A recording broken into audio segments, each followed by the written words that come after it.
This is me when I was 10 years old.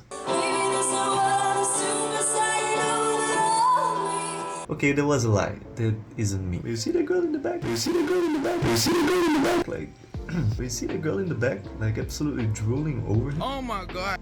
I want to be able to sing. Like him. Just uno problemo. Me? I can't sing. I can't sing for shit. I need practice, right? I need to be able to hit those crispy notes. Those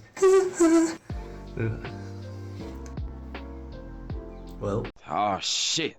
Here we go again. In my second year of engineering, we received the task to make something creative with a ping pong ball, a ventilator, and a tube.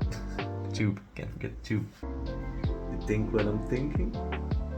Epic Sound Tuner.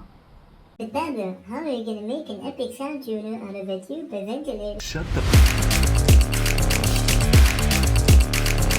Plan is simple. Using Python, we use some magic fast Fourier transformations so our voice gets broken down into frequency values. We then scale these frequency values to a certain height value of the tube. We then keep sending these values to the microcontroller so it updates the power of the ventilator. We then coded a PID controller to minimize oscillation and keep the ball stable. Added some LED strips to make it look fancy. Stole some code from the internet so the LED strips follow the ball and indicate the current height of the frequency and the frequency we want. Looking back, I don't know how the fuck we did this. We had no idea how this microcontroller worked, we'd never seen it before. We'd also no idea what MPLab was, some program to code the microcontroller, I guess. I still don't know. And never want to hear of it again. So we just connected some cables and let electricity go boom. But hey, we got a sound tuner now. So basically, we generate a random note on the tube.